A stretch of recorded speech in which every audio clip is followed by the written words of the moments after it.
In lesson 5.2, we're going to remind ourselves about logarithmic functions. We have learned about these in previous classes, so just some reminders of what logarithmic functions are. It's log base a of x equals y. That's called the logarithmic form, and that's what we have right here. And then you can also rewrite that in exponential form. So these things mean the same thing. And remember, it's a to the y equals x, and that's what we have over here. So we call this the logarithmic function with base a. So we're going to remind ourselves how to evaluate these. So the first thing we want to do, they've asked us to plug in 1 into this function. So it's log base 6 of 1. So what we're thinking in our head is 6 to what power gives us 1? Well, it's going to be 6 to the 0 power gives you 1. So log base 6 of 1 is 0. Coming over to the next one, we have log base 5 of 1 over 25. So again, we're thinking 5 to what power gives us 1 over 25? And that's going to be -2. And the last one is log base 10 of 10,000. So what you should be thinking is 10 to what power gives you 10,000? And that's going to be 4. So that's how we evaluate logarithms, just using our brain power. Now, we also have common logarithms. Common logarithms are when we have a log base 10. So if you see a logarithm without a base on it, that's base 10. What's on your calculator just says log, okay, base 10. So what I want you to do is grab your calculator, and I want you to evaluate log 10. Okay, it should be over on the left-hand side. So when you put it into your calculator, log 10 is 1.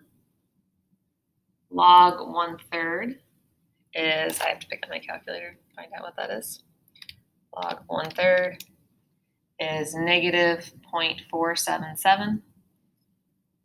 And log 2.5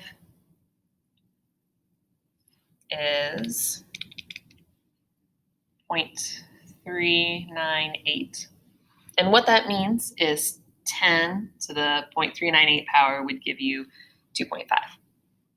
Now, this last one down here, log of -2, if you try and put that in your calculator, it is going to say error, something like that. Depends on the calculator what it says. Yeah, domain error. Okay, there's no solution. We cannot take logs of negative numbers. So now some properties of logarithms. We have the log of any base of 1 is 0 because a to the 0 power gives you 1. Log base a of a is 1 because a to the first power is a. And then log base a of a to the x and a to the log base a of x equals x. Basically what that's saying is logs and exponents cancel each other out. And then this last one, this one is a special property. It's actually one we talked about last week with exponents. This is the one-to-one property.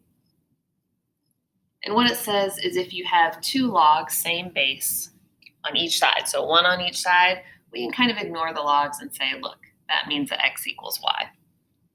Now, that does not work if you have more than 1 log on each side, or if you have something in front of the log. It has to be exactly 1-to-1. So we'll see some examples of this. Let's say use these properties to solve some logarithms. Log base 9 of 9, well, we're thinking 9 to what power gives us 9? Of course, it's just 1. The next one, 20 to the log base 20 of 3. This exponent and log, they just cancel each other out. And this is 3. And then log base root 3 of 1. Well, root 3 to what power gives you 1? It's got to be 0. All right, for this next one, we have log base 5 of x squared plus 3 equals log base 5 of 12. This is the one-to-one property. Notice we have just 1 log on each side, so we can kind of ignore those and just say, look, that means that x squared plus 3 is going to be 12. So we finish solving this, and we get x equals plus or minus 3. Now, you have to be careful that when you go back and plug in that you're not getting a negative number. So kind of think about it. If you plug in 3 here, that's going to be a positive number, and you can take the log of a positive number. If you plug in -3, since you're squaring it, that's also a positive number. So this is okay. Both of our solutions work. We'll catch up on the next page of the notes in the next video.